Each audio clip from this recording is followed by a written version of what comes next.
Let's talk about the mobility craze that's taking over the internet. You're probably familiar with the deep hip openers, the banded distractions, and the 90-90 flows that are all designed to unlock your joints and help you to move better. But here's the problem. Mobility is not about stretching. It's about your anatomy and how much control you have when you place load upon it. If you're over 50 and you're chasing your mobility with passive stretching without addressing muscular control, you're asking for a recipe for pain and not progress. Let me show you a better way.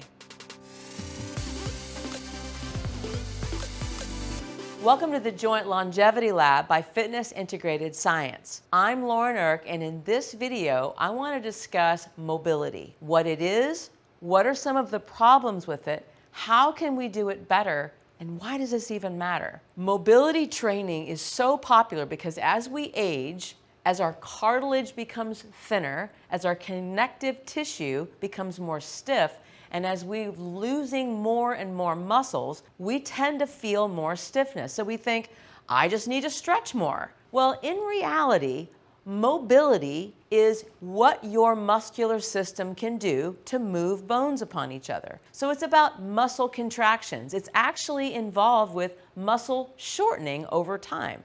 Now, we've probably all been in these situations. Maybe you've been in a yoga class and you're in some sort of a pose and you're trying to rotate across, and some teacher comes up to you, grabs your torso, and then pulls you around. It feels so good for a minute. You're like, oh, this is great. If only my body could memorize this. But then the next time you go in the pose, you have even less mobility than you did before, or somehow or another, you get an injury.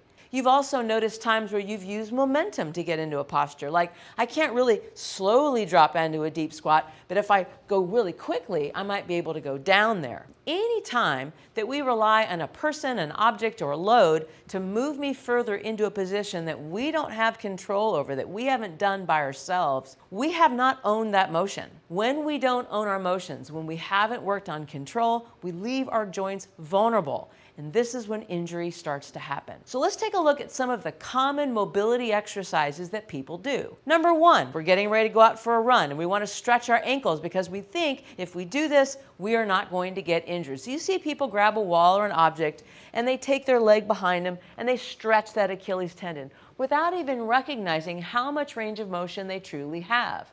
Now they've used the weight of their body and the friction coming from the ground to forcibly bring the top of the foot towards the lower leg. Over time, this can actually weaken the muscular system and put stress on your Achilles tendon, which is something we don't want to do.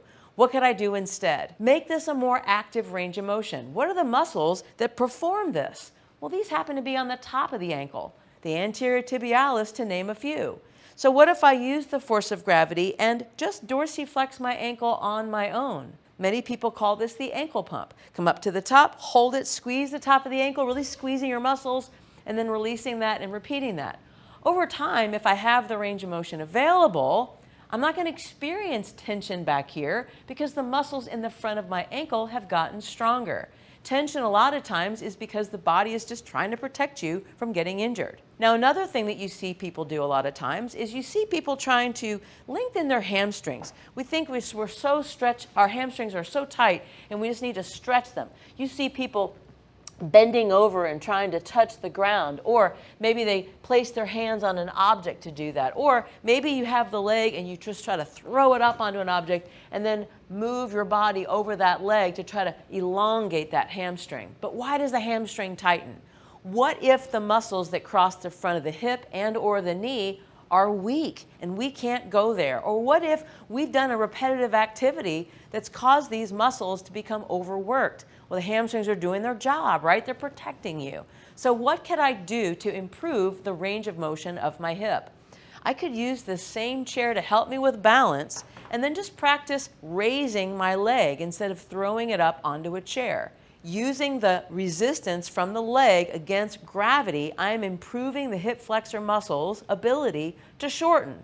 Over time, I will experience more range of motion so that when I go into things like forward bends, I feel like I can move further because the muscles in the front of my body, the abdominals as well as the hip flexors, are actually contracting better. Now, another common one that we see is the shoulder opener. And so you see people doing things where they grab the bands and they try to pull their arms over the head. And you've seen golfers do this with their golf clubs.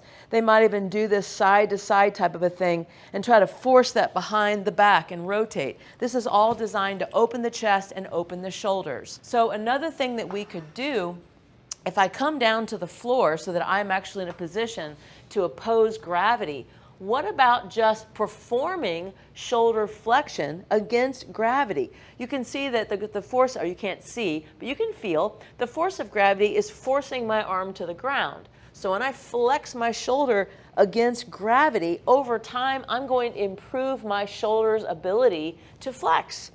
And this is going to make me obviously improve my thoracic extension. You could even do this at a greater extent from here, adding that trunk extension component, moving my shoulder into a position of flexion. Much, much harder than just grabbing a strap or grabbing a stick and trying to force my shoulders to open. And lastly, what do we see is the hip opening exercise. So you see people doing things like moving one knee between their hands, maybe even grabbing that foot and trying to open that up to try to force those hip rotators to open.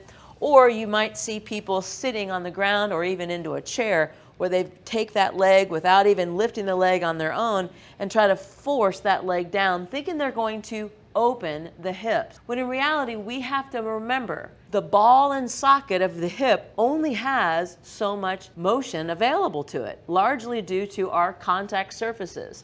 So exploring how far we move from one side to another is super important. Then when we do an exercise such as this, when we're going into this pigeon position, we have to be okay with where we are. Now, if you like, you can even place an object underneath it. This object, whether it's a pillow or a yoga block, or I'm using a sponge ball, actually pushes up. So when we push down, this improves our ability to abduct and externally rotate the hip. Not only does this strengthen our muscular system, it is keeping my knee and my hip from getting injured because I am honoring my range of motion. By the same token, if I'm sitting on the ground doing one of these figure 4 stretches, I'm not going to grab my leg. I'm going to see if I can move it on my own. And let's say that this is as much range of motion I have.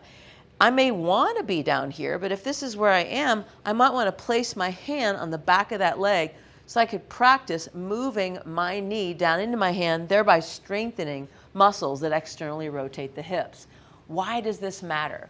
We want our joints to last for a lifetime. This is what I call this channel, the Joint Longevity Lab. If you would like more information about mobility programs, try Fitness Integrated Science TV. This is my platform, and I have a link below this video so that you can get a 7-day free trial just to try it out. If you like this video, make sure to give me a thumbs up, share it with anyone that you know that I can help, and make sure that you're subscribed so that you never have to miss another video. Thanks for watching, and I'll see you next time.